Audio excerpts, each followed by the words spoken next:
Assalamualaikum warahmatullahi wabarakatuh. Halo semua, Alhamdulillah kita masih diberikan kesempatan untuk bertemu kembali di pertemuan presentasi kali ini.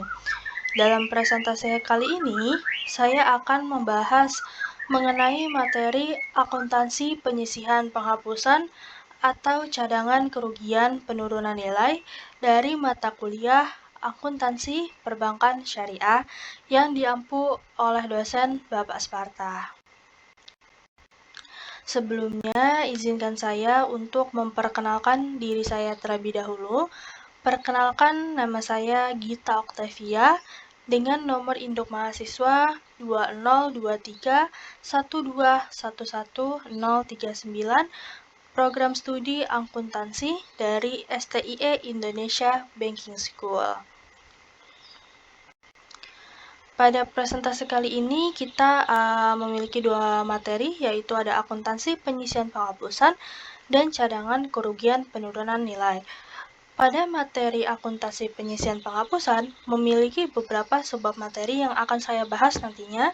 Yang pertama ada akuntansi penyisihan penghapusan aktiva produktif.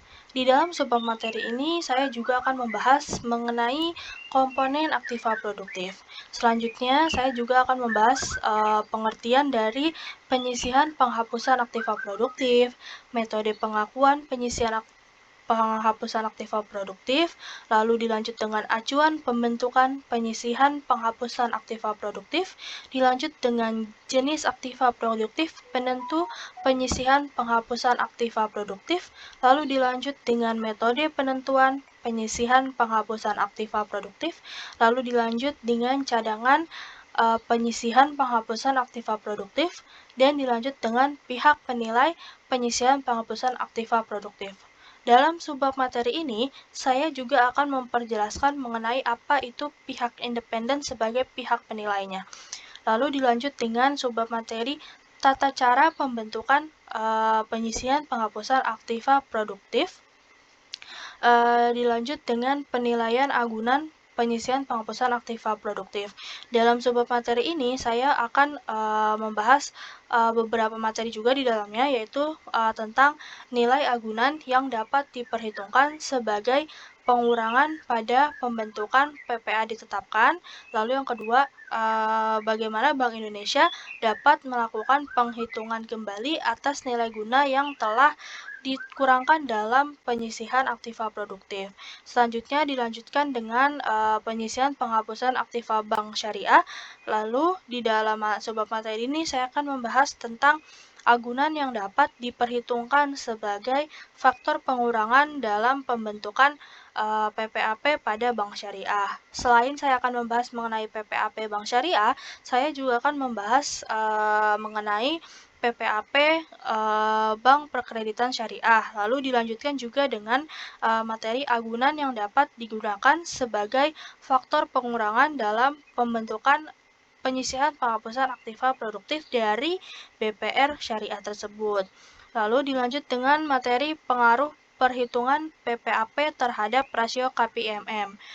Dan untuk subbab materi terakhir dari materi akuntansi penyisihan penghapusan, saya juga akan menjelaskan sanksi jikalau bank tidak melakukan penyisihan penghapusan aktiva.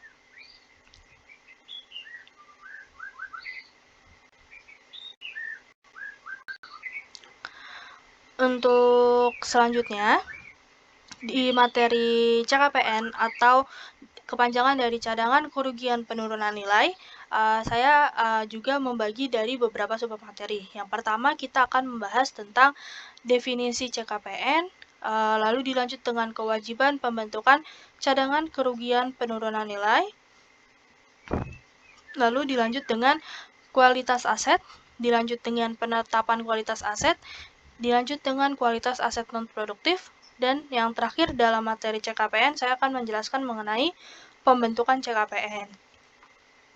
Nanti di akhir juga saya akan tambahkan bagaimana dampak terhadap laporan keuangan, lalu bagaimana jurnalnya, dan kesimpulan dari materi presentasi kali ini.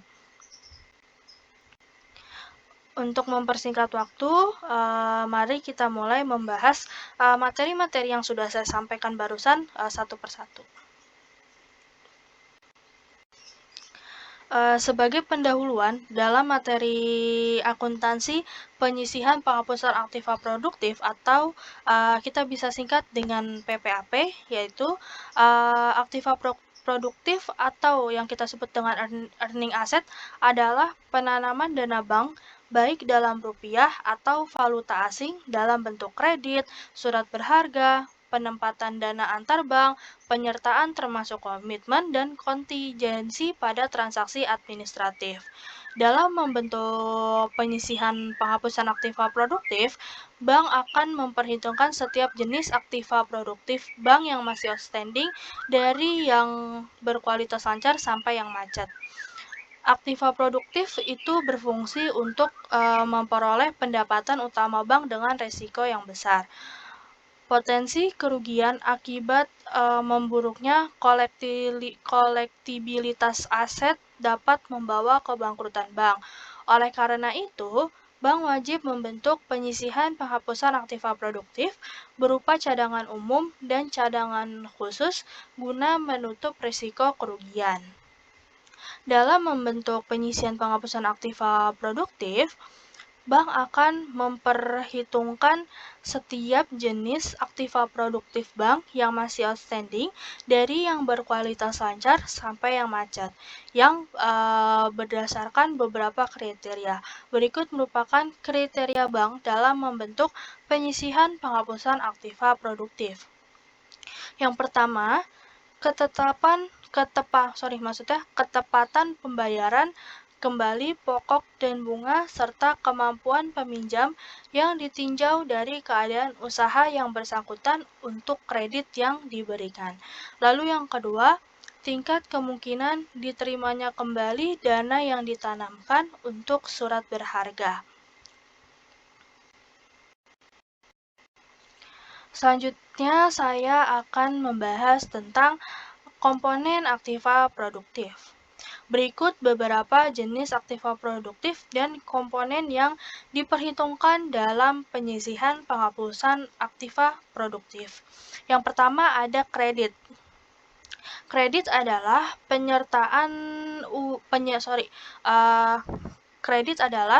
penyediaan uang atau tagihan yang sama dengan itu berdasarkan persetujuan atau kesepakatan pinjam-meminjam antara bank dengan pihak lain yang wajib dilunasi setelah jangka waktu tertentu serta bunganya. Lalu yang kedua ada surat berharga. Surat berharga adalah surat pengakuan utang, wesel, obligasi, sekuritas kredit, atau derivatifnya, atau kepentingan lain atau suatu kewajiban dari penerbit dalam bentuk yang lazim yang bisa diperdagangkan dalam pasar modal dan pasar uang seperti SBI, SPBU, dan lain-lain. Lalu yang ketiga ada penempatan. Penempatan adalah penanaman dana bank pada bank lainnya berupa giro, m-call money, deposito berjangka, sertifikat deposito, kredit yang diberikan, dan penempatan lainnya. Lalu yang keempat ada penyertaan. Penyertaan di sini maksudnya adalah penanaman dana dalam bentuk saham pada perusahaan yang bergerak di bidang keuangan yang tidak melalui pasar modal, serta dalam bentuk penyertaan modal sementara pada perusahaan debitur untuk mengatasi akibat kegagalan kredit. Lalu yang kelima ada transaksi rekening administratif, yaitu adalah komitmen dan kontingensi yang terdiri dari warkat, penerbitan jaminan, akseptasi, irrevocable letter of credit yang masih berjalan, akses atas wesel impor atas dasar letter of credit berjangka, penjualan surat berharga dengan syarat repurchase agreement, serta transaksi derivatif yang mempunyai resiko kredit.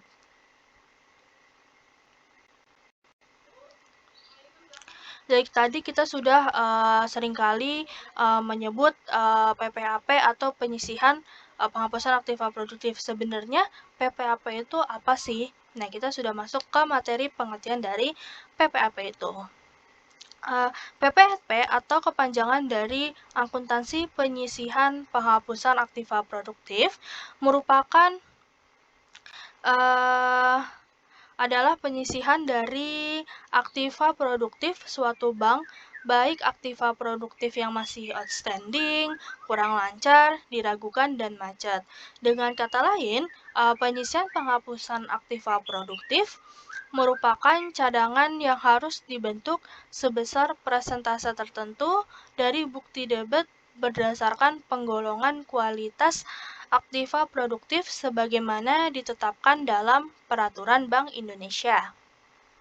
Penyisihan penghapusan aktiva produktif dibentuk bank untuk mengantisipasi kerugian kredit.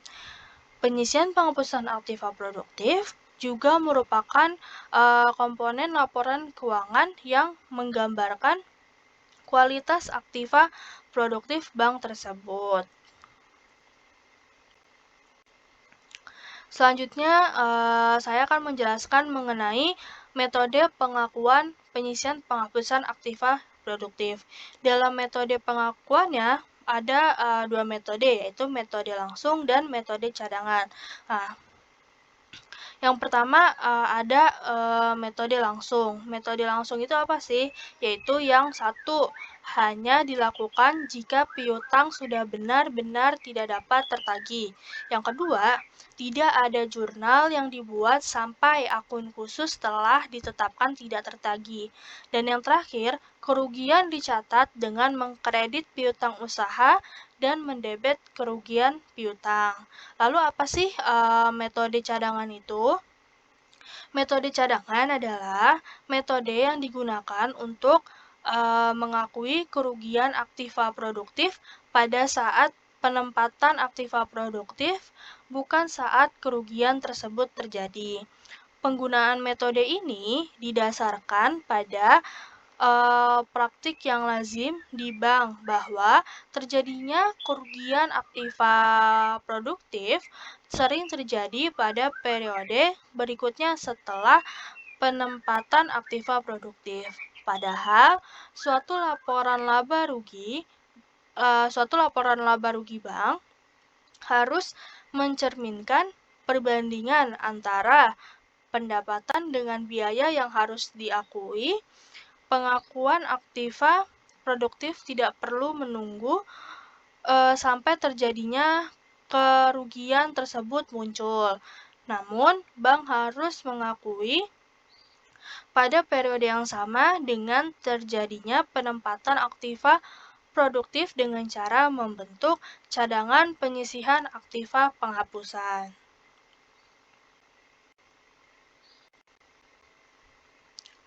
Berikutnya, saya akan membahas tentang acuan pembentukan penyisihan penghapusan aktiva produktif. Yang pertama acuannya adalah kelancaran pembayaran pokok dan margin nasabah. Jika pembayaran nasabah lancar, bank dapat menetapkan penyisihan penghapusan aktiva produktif dalam kategori umum dengan persentase yang lebih rendah, biasanya tidak lebih dari 0,5% dari total aktiva produktif yang berkualitas lancar.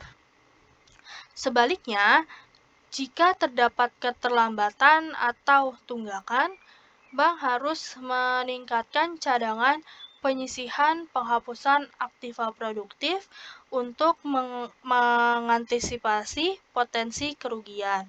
Lalu acuan pembentukan penyisihan penghapusan aktiva produktif yang kedua adalah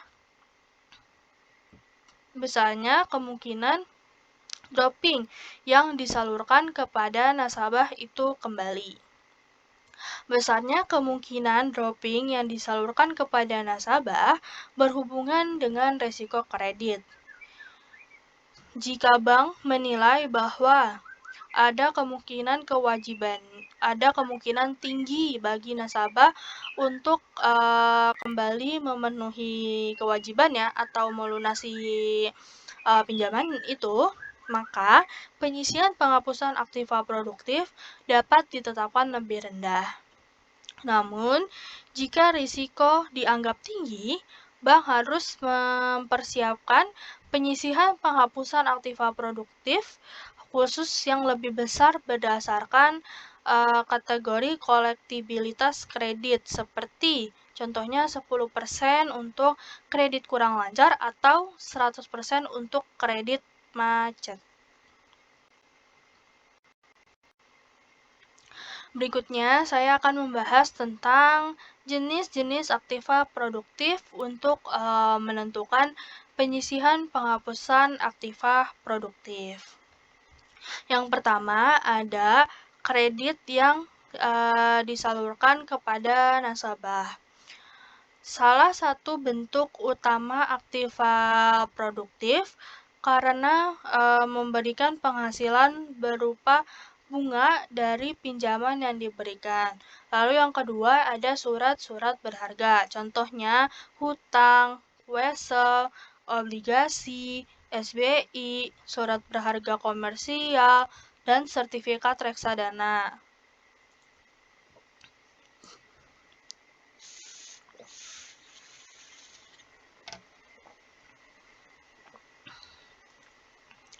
Lalu yang ketiga, ada penempatan dana bank kepada bank lainnya. Maksudnya yaitu penempatan dana ini dapat berupa giro, deposito berjangka, atau call money.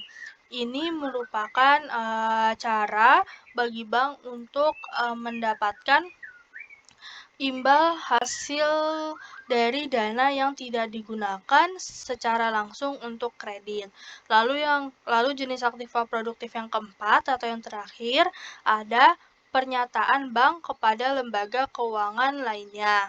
Penyertaan ini merujuk pada investasi bank dalam bentuk saham atau modal di lembaga keuangan lain. Ini merupakan strategi diversifikasi investasi dan dapat memberikan imbal hasil yang signifikan.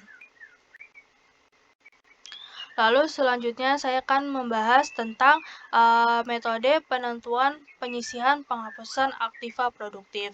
Yang pertama ada metode pendekatan laba atau rugi, yaitu dimaksud dengan pendekatan laba atau rugi adalah terlebih dahulu ditentukan besarnya penyisihan penghapusan aktiva produktif yang akan dibukukan ke dalam laporan laba atau rugi. Sedangkan cadangan penyisihan penghapusan aktiva produktif ditentukan berapa persen, kemudian bergantung dari baki debit aktiva produktifnya. Untuk selanjutnya, untuk metode penentuan penyisihan penghapusan aktiva produktif yang kedua, ada pendekatan raca. Pendekatan raca itu adalah hal yang terlebih dahulu ditentukan adalah cadangan penghapusan aktiva produktif. Dalam hal ini adalah piutang yang tak tertagih. Selanjutnya, saya akan membahas tentang cadangan penyisihan penghapusan aktiva produktif yang dibentuk dari aktiva produktif terdiri dari 1.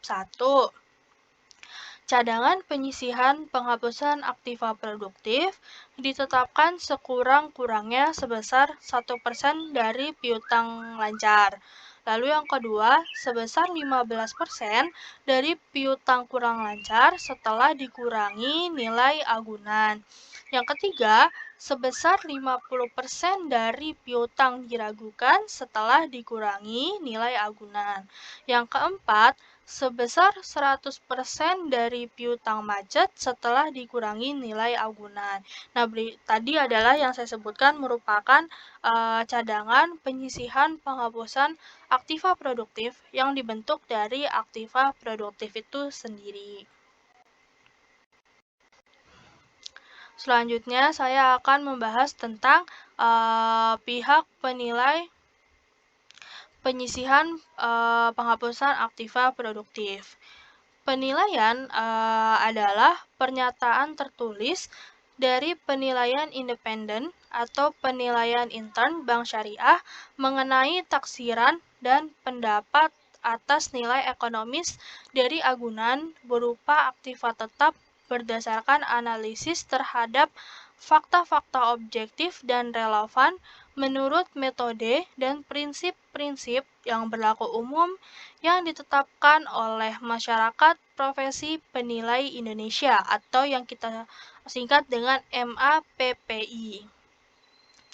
Penilaian agunan oleh Bank Syariah adalah proses untuk menentukan berapa nilai sebenarnya dari jaminan yang diberikan oleh nasabah.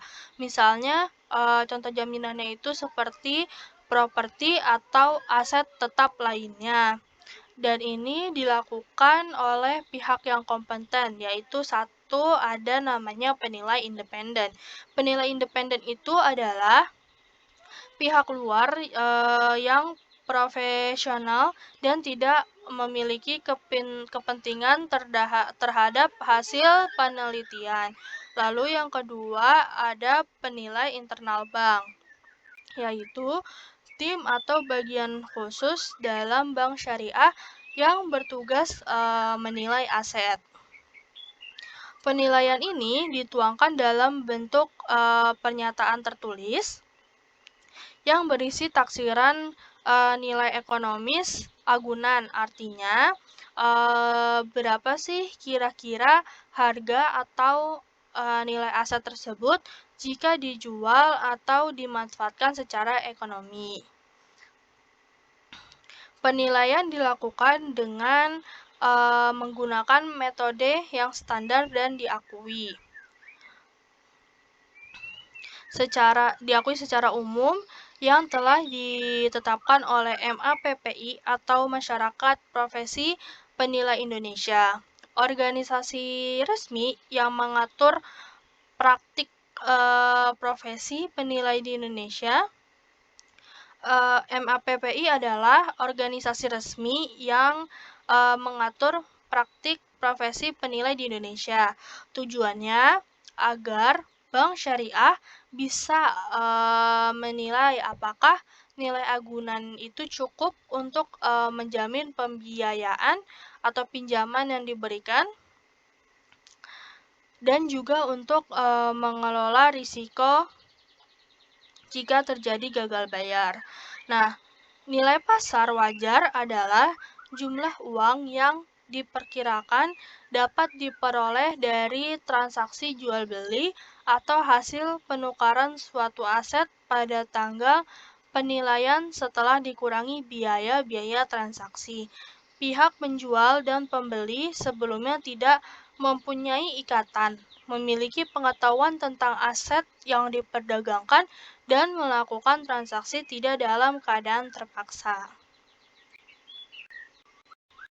Selanjutnya, saya akan membahas tentang pihak independen. Kalau tadi saya sebutkan ada pihak penilai, pihak independen. Nah, ini saya akan membahas tentang pihak independen itu sendiri. Nah, ini merupakan pihak independen itu merupakan perusahaan penilai dari pihak luar dengan memiliki ketentuan-ketentuan sebagai berikut.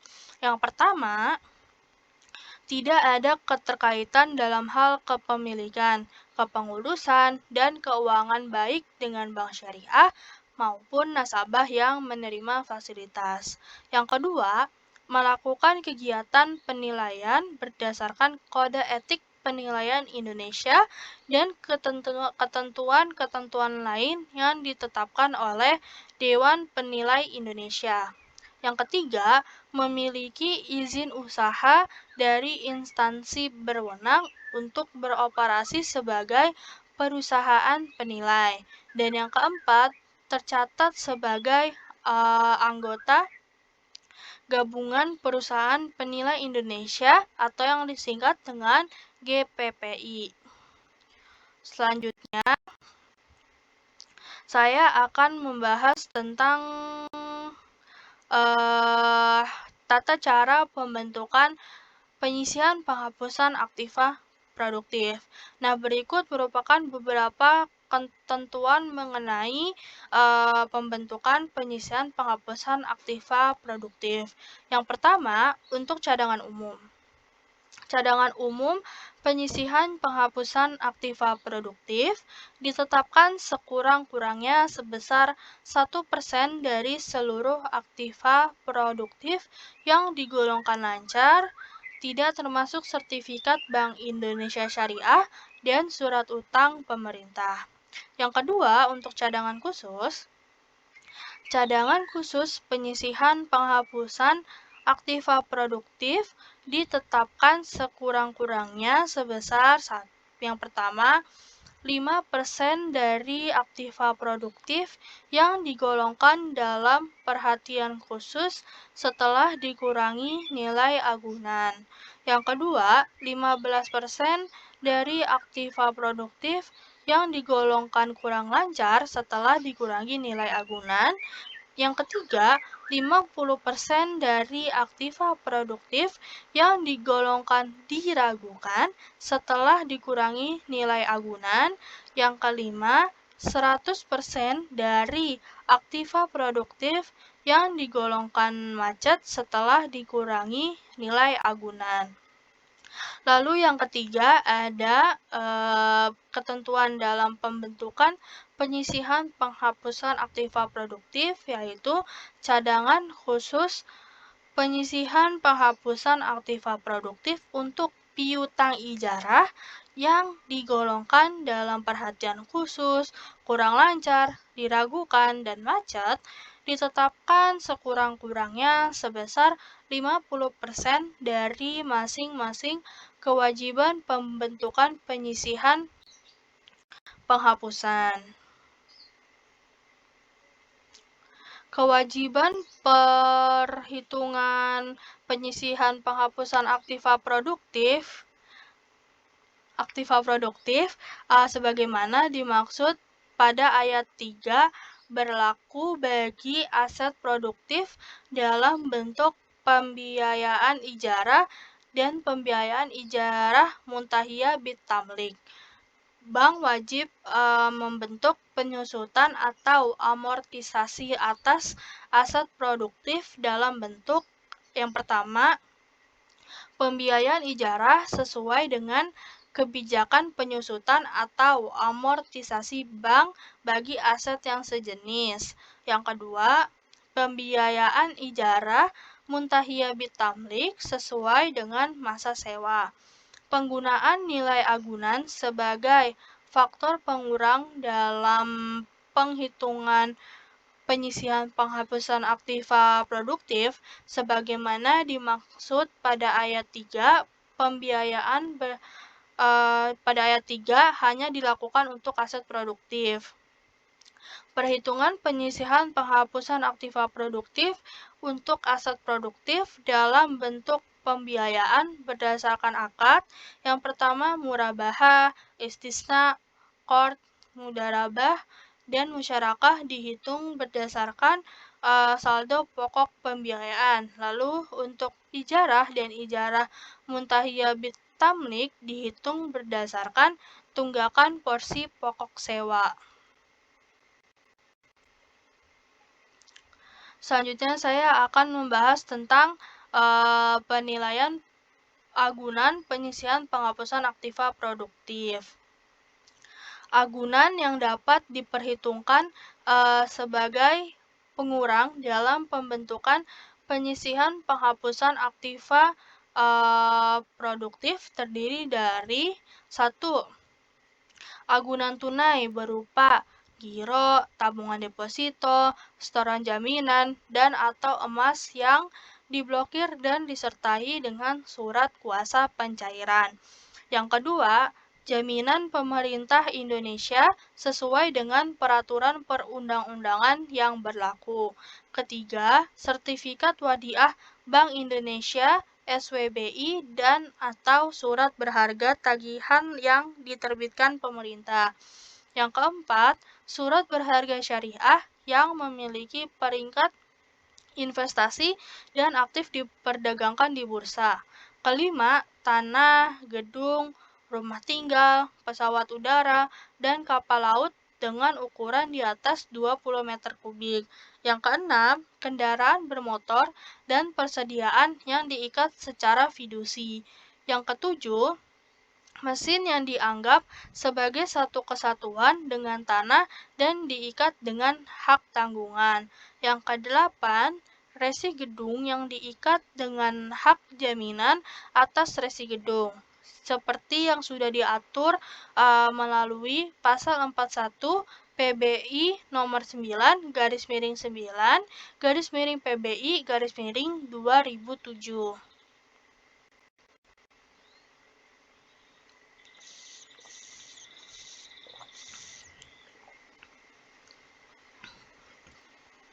Selanjutnya, saya akan membahas mengenai nilai agunan yang dapat diperhitungkan sebagai pengurangan pada pembentukan penyisian penghapusan aktiva ditetapkan.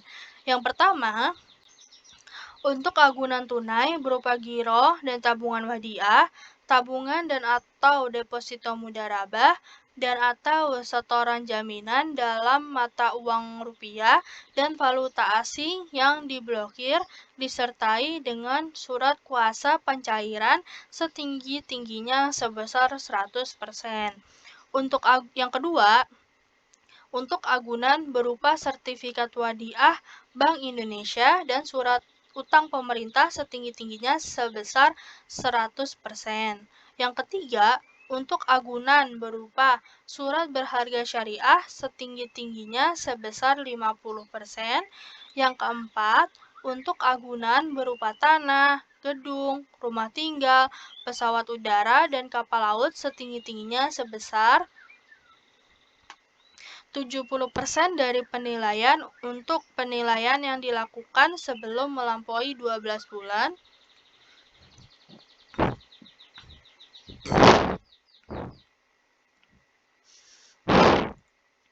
Saya lanjut. 50% dari penilaian untuk penilaian yang dilakukan setelah 12 bulan tetapi belum melampaui 18 bulan. Lalu ada 30% dari penilaian untuk penilaian yang dilakukan setelah melampaui 18 bulan tetapi belum melampaui 30 bulan. Dan yang terakhir ada 0% dari penilaian untuk penilaian yang dilakukan setelah melampaui 30 bulan. Selanjutnya, saya akan membahas tentang sebenarnya Bank Indonesia itu dapat melakukan penghitungan kembali atas nilai guna yang telah dikurangkan dalam penyisihan aktiva produktif apabila pertama, agunan tidak dilengkapi dengan dokumen hukum yang sah atau pengikatan agunan belum sesuai dengan peraturan perundangan yang berlaku. Yang kedua, penilaian tidak sesuai dengan ketentuan sebagaimana, ini maksudnya sebagaimana dimaksud dalam pasal 4, pasal 5, dan pasal 6. Yang ketiga, agunan tidak dilindungi asuransi dengan bankers clause, yaitu klausul yang memberikan hak kepada bank syariah untuk menerima uang pertanggungan dalam hal terjadi pembayaran klaim.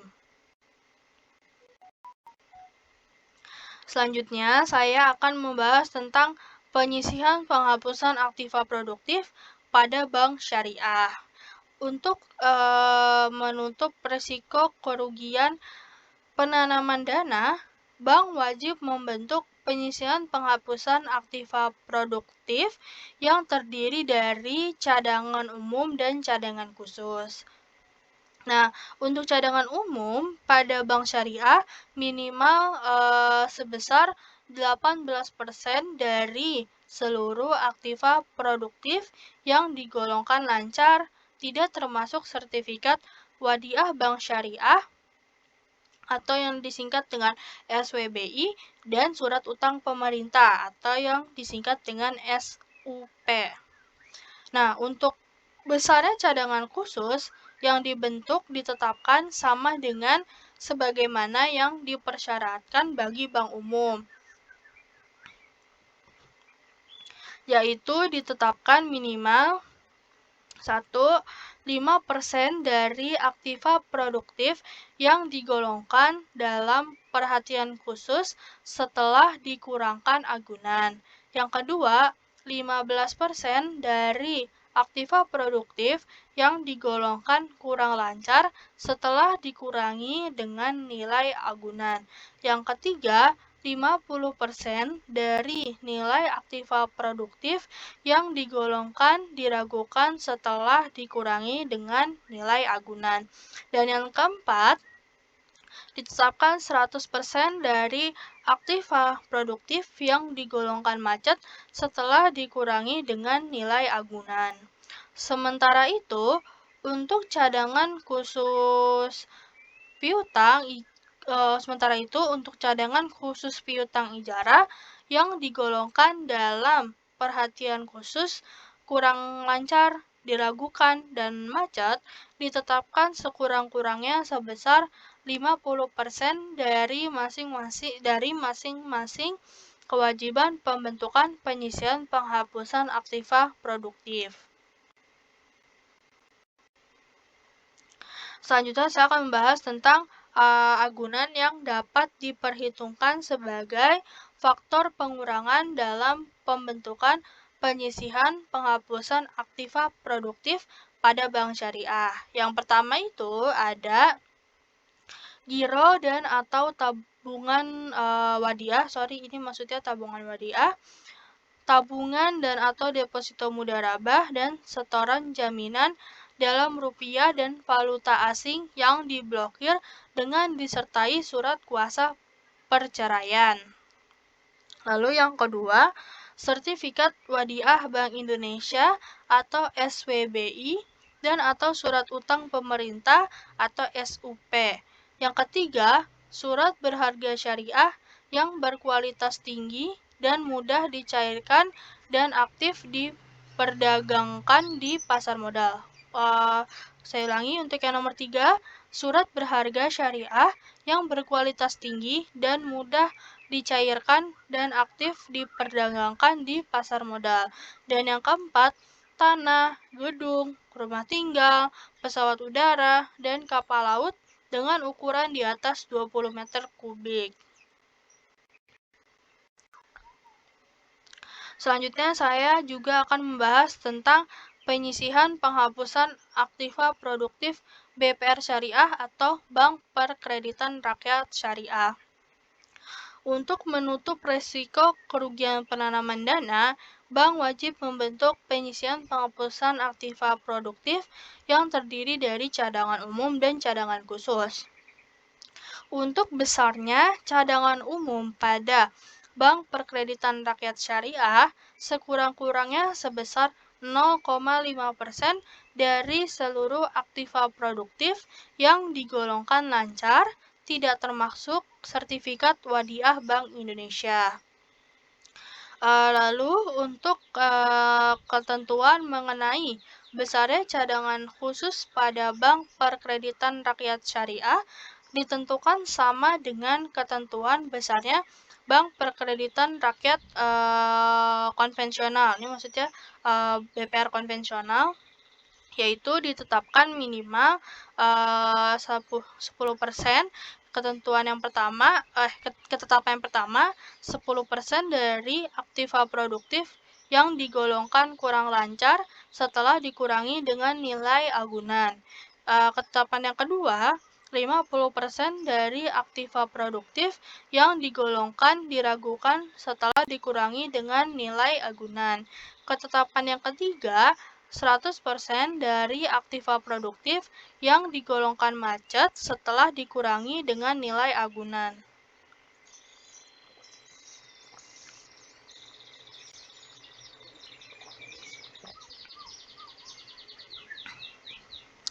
Kewajiban untuk membentuk penyisihan penghapusan aktiva produktif tidak berlaku bagi aktiva produktif berupa ijarah kalau di Bank Perkreditan Rakyat Syariah.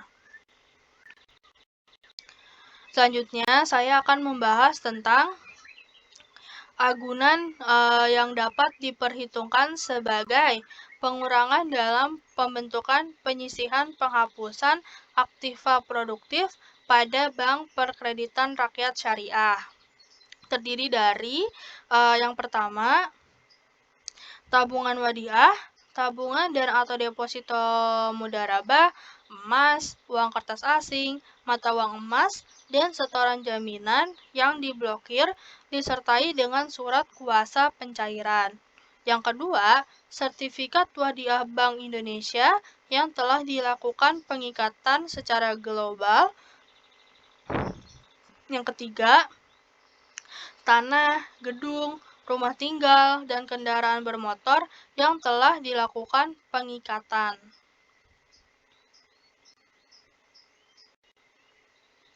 Selanjutnya saya akan membahas tentang pengaruh perhitungan penyisihan penghapusan aktiva produktif terhadap rasio KPMM. Nah, bank wajib memperhitungkan hasil perhitungan penyisihan penghapusan aktiva produktif atas aset produktif. Yang pertama, dalam menghitung rasio KPMM, bank wajib memperhitungkan penyisihan penghapusan aktiva produktif atas aset produktif sebagaimana yang dimaksud dalam pasal 42 ayat 2 huruf A dan cadangan kerugian penurunan nilai yang dibentuk. Yang kedua, dalam hal hasil perhitungan penyisihan penghapusan aktiva produktif wajib dibentuk atas aset produktif lebih besar dari cadangan kerugian penurunan nilai yang telah dibentuk. Bank wajib memperhitungkan selisih perhitungan penyisihan penghapusan aktiva produktif dengan cadangan kerugian penurunan nilai sebagai pengurang modal dalam perhitungan rasio KPMM. Yang ketiga, dalam hal hasil perhitungan penyisihan penghapusan aktiva produktif wajib dibentuk terhadap aset produktif sama dengan atau lebih kecil dari cadangan kerugian penurunan nilai yang telah dibentuk. Bank tidak perlu memperhitungkan selisih lebih penyisihan penghapusan aktiva produktif dalam perhitungan rasio KPMM. Dalam perhitungan rasio KPMM, bank wajib memperhitungkan hasil perhitungan penyisihan penghapusan aktiva produktif atas aset non-produktif sebagaimana dimaksud dalam pasal 42 ayat 2 huruf B sebagai pengurang dalam perhitungan rasio KPMM. Selanjutnya, saya akan membahas mengenai sanksi jikalau bank tersebut tidak melakukan penyisihan penghapusan aktiva produktif. Bank yang tidak mentaati ketentuan dalam pasal 2, pasal 5, dan pasal 6 ayat 1 terkena sanksi administrasi sebagaimana dimaksud dalam pasal 52 Undang-Undang Nomor 7 Tahun 1992 tentang Perbankan sebagaimana telah diubah dengan Undang-Undang Nomor 10 Tahun 1998. Yang pertama, sanksinya berupa teguran tertulis. Yang kedua, penurunan tingkat kesehatan, dan yang terakhir ada pengganti pengurus.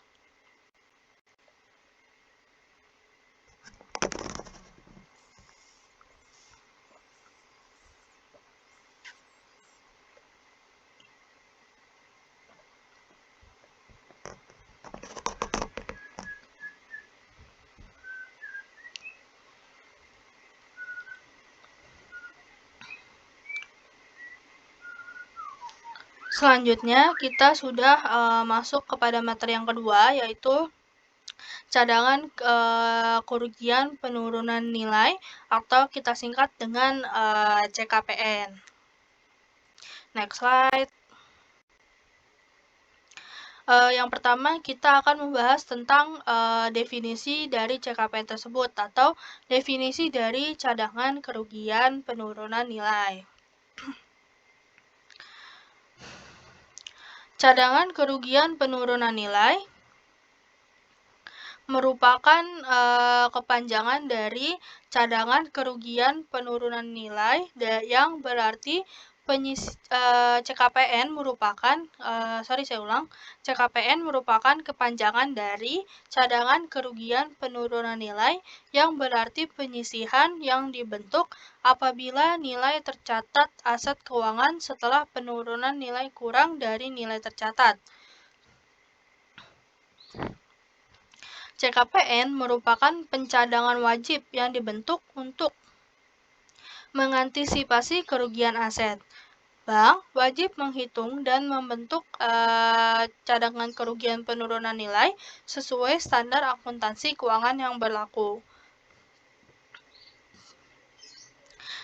Cadangan kerugian penurunan nilai merupakan provisi atau penyisihan dana yang dibentuk oleh bank syariah untuk mengantisipasi potensi kerugian akibat penurunan nilai aset keuangan, terutama pembiayaan yang diberikan kepada nasabah. Mulai di tahun 2020, Bank Syariah menggunakan pendekatan Expected Credit Loss atau ECL dalam menghitung cadangan kerugian penurunan nilai, yang artinya perhitungan cadangan didasarkan pada kerugian yang diperkirakan akan terjadi di masa depan. Kerugian yang bukan hanya yang telah terjadi. Hal ini memberikan gambaran yang lebih realistis dan konservatif terhadap risiko. Contohnya, jika sebuah bank syariah memberikan pembiayaan sebesar 1 miliar kepada nasabah, dan berdasarkan analisis risiko terdapat potensi kerugian sebesar 5%, maka bank akan mencadangkan 50 juta sebagai cadangan kerugian penurunan nilainya atau CKPN-nya.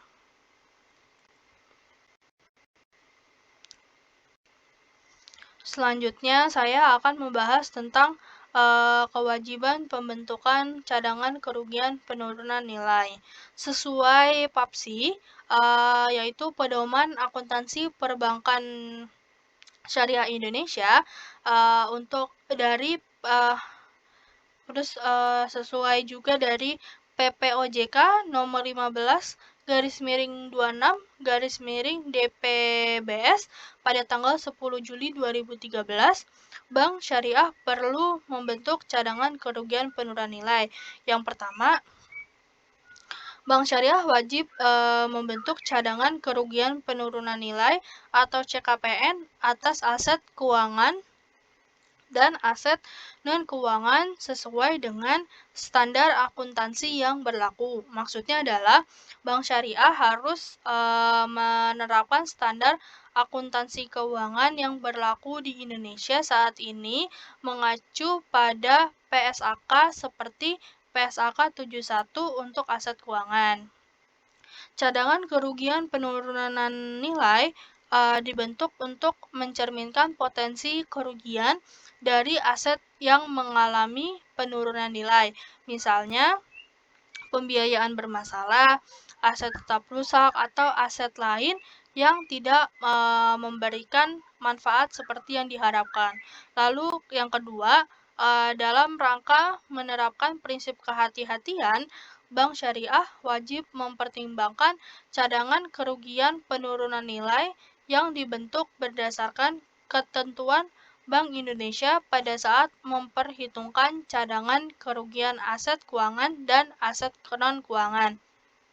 Maksudnya adalah selain mengikuti SAK atau standar akuntansi keuangan, Bank Syariah juga harus mempertimbangkan ketentuan regulator Dalam hal ini, Otoritas Jasa Keuangan dan Bank Indonesia dan sebelumnya Bank Indonesia. Karena ketentuan dari regulator seringkali lebih konservatif atau ketat dibandingkan perhitungan akuntansi. Berguna juga untuk menjaga stabilitas dan solvabilitas bank. Lalu yang ketiga, dalam hal terdapat selisih kurang antara cadangan kerugian penurunan nilai yang dibentuk oleh bank syariah dengan kewajiban pembentukan cadangan kerugian sesuai dengan ketentuan Bank Indonesia. Maka, kekurangan cadangan kerugian penurunan nilai tersebut akan diperhitungkan sebagai pengurang faktor modal inti dalam perhitungan rasio kewajiban pemenuhan modal minimum atau KPMM. Dari tadi saya sering menyebut KPMM. Nah, KPMM itu apa sih? Ini yaitu KPMM merupakan kepanjangan dari kewajiban pemenuhan modal minimum. Maksud dari pembentukan CKPN yang ketiga itu adalah jika CKPN yang dibentuk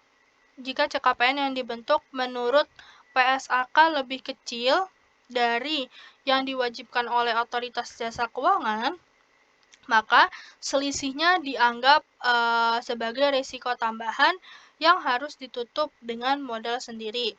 Hal ini tuh ada akibatnya juga. Apa sih akibatnya? Yang pertama, selisih kurang tersebut mengurangi modal inti atau tier 1 kapital. Lalu akibat yang kedua, sehingga rasio dari KPMM yaitu KAR atau kewajiban pemenuhan modal minimum menjadi lebih kecil.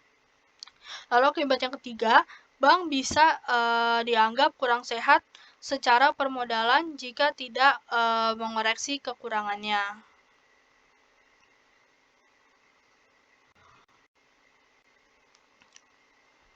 Selanjutnya saya akan membahas tentang kualitas aset. Dari POJK nomor 16 atau POJK titik 03 atau garis miring 2014 tentang penilaian kualitas aset Bank Umum Syariah dan unit usaha syariah tanggal 18 November 2014. Yang pertama, bank syariah wajib melakukan penilaian kualitas aset produktif dan aset non-produktif secara bulanan. Artinya, setiap bulan bank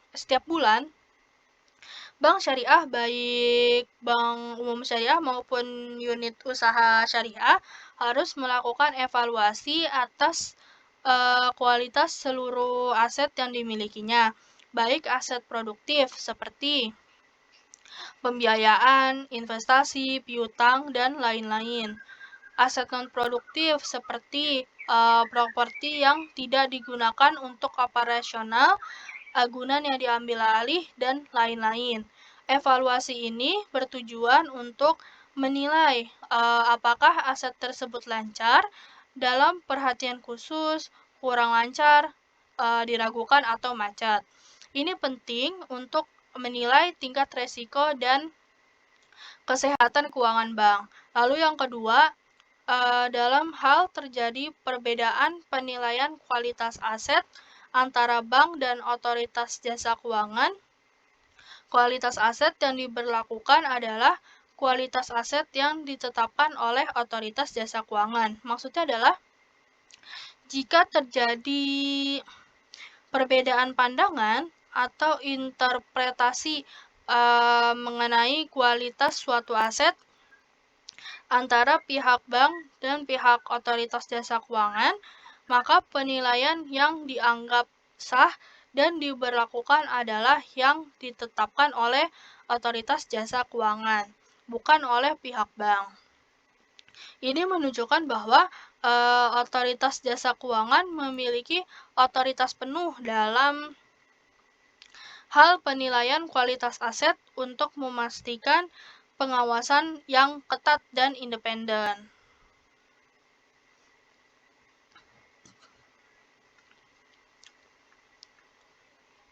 Selanjutnya, yang ketiga, bank wajib menyesuaikan kualitas aset sesuai dengan penilaian kualitas aset yang ditetapkan oleh Otoritas Jasa Keuangan, sebagaimana dimaksud pada ayat 2.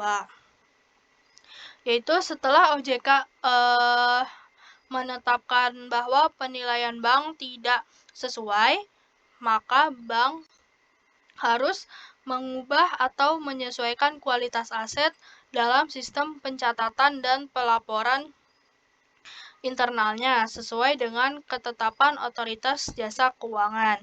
Ini termasuk dalam pembentukan cadangan kerugian penurunan nilai, perhitungan risiko, dan lain-lain yang akan berdampak pada laporan keuangan. Lalu yang keempat, bank wajib melaporkan penyesuaian kualitas aset sebagaimana dimaksud pada ayat 3 kepada Otoritas Jasa Keuangan dalam laporan-laporan dan atau laporan publikasi sebagaimana dimaksud dalam ketentuan yang berlaku, paling lambat pada periode laporan berikutnya setelah pemberitahuan dari Otoritas Jasa Keuangan. Yaitu maksudnya adalah setelah menerima pemberitahuan dari Otoritas Jasa Keuangan terkait penyesuaian kualitas aset, bank wajib mencerminkan perubahan tersebut dalam laporan resmi kepada Otoritas Jasa Keuangan dan atau laporan publikasi, misalnya laporan keuangan triwulan atau tahunan. Batas waktunya adalah periode pelaporan berikutnya setelah menerima pemberitahuan. Contohnya, jika Otoritas Jasa Keuangan memberi pemberitahuan pada bulan April, maka perubahan harus masuk di laporan bulan Mei jika laporan bulanan atau laporan triwulan berikutnya jika laporannya dalam triwulan.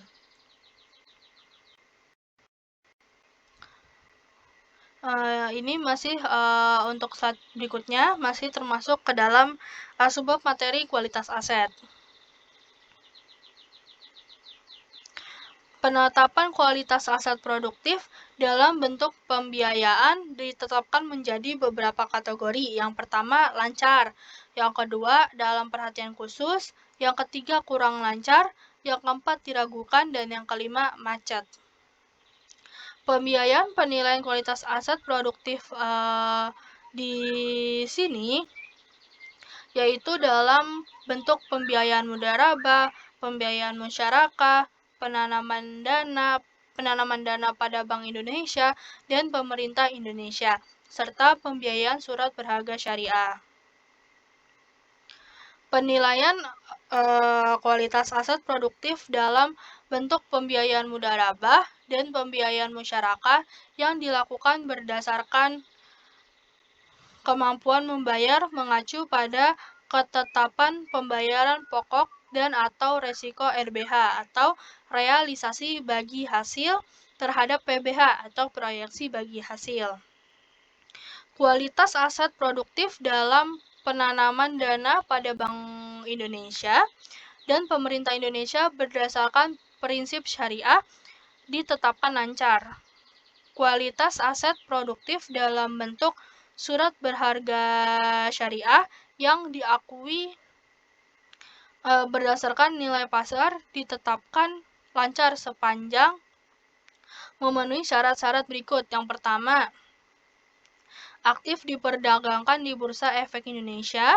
Kedua, terdapat informasi nilai pasar secara transparan.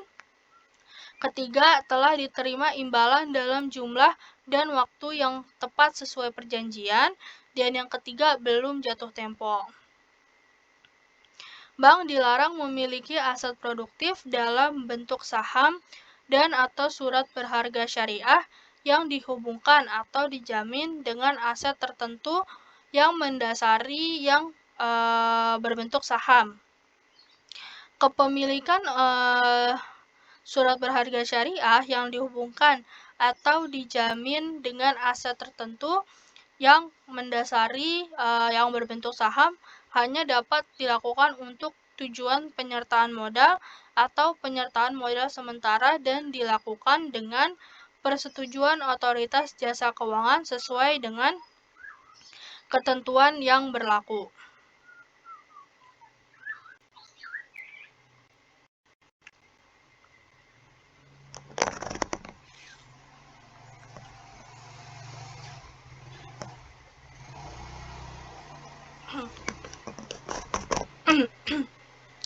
Oke, saya lanjut.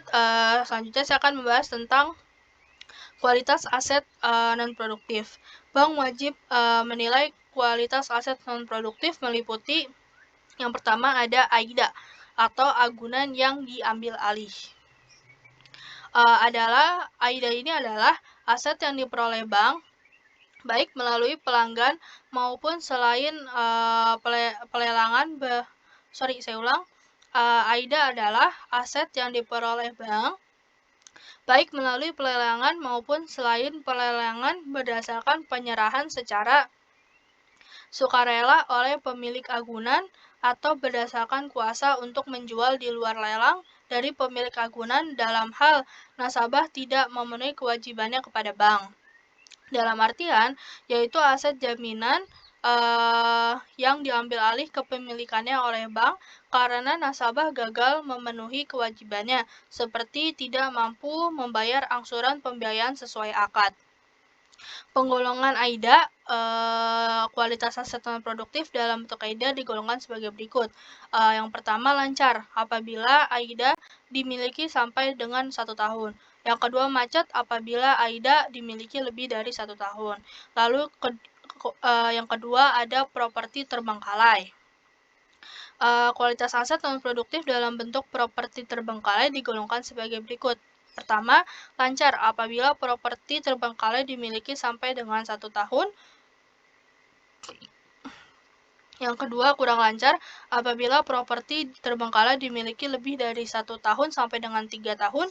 Dan yang ketiga, diragukan apabila properti terbengkalai dimiliki lebih dari 3 tahun sampai dengan 5 tahun. Dan yang keempat, macet apabila properti terbengkalai dimiliki lebih dari 5 tahun. Yang ketiga dan selanjutnya untuk aset non-produktif ada rekening antar kantor dan rekening tunda.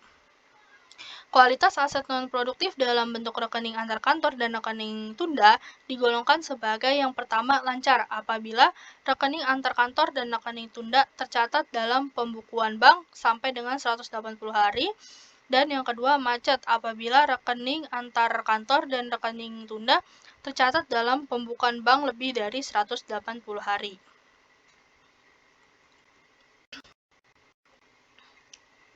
Selanjutnya saya akan membahas tentang pembentukan CKPN atau cadangan kerugian penurunan nilai.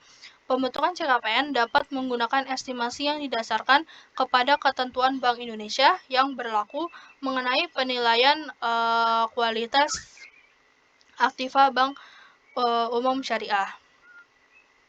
Pembentukan CKPN atas pembiayaan secara kolektif mengacu pada pembentukan cadangan umum dan cadangan khusus sebagaimana diatur dalam ketentuan Bank Indonesia mengenai penilaian kualitas aktiva Bank Umum Syariah sebagai berikut. Yang pertama, ketentuannya 1% atas pembiayaan yang memenuhi kualitas lancar kecuali untuk bagian pembiayaan yang dijamin dengan agunan tunai sesuai ketentuan Bank Indonesia. Yang kedua, 5% atas pembiayaan yang memenuhi kualitas perhatian khusus setelah dikurangi nilai agunan sesuai ketentuan Bank Indonesia. Yang ketiga, 15% atas pembiayaan yang memenuhi kualitas kurang lancar setelah dikurangi nilai agunan sesuai ketentuan Bank Indonesia. Yang keempat, 50% atas pembiayaan yang memenuhi kualitas diragukan setelah dikurangi nilai agunan sesuai ketentuan Bank Indonesia. Yang kelima, 100% atas pembiayaan yang memenuhi kualitas macet setelah dikurangi nilai agunan sesuai kebutuhan Bank Indonesia. Perhitungan cadangan kerugian penurunan nilai dihitung atas dasar jumlah tercatat berdasarkan biaya perolehan diamortisasi.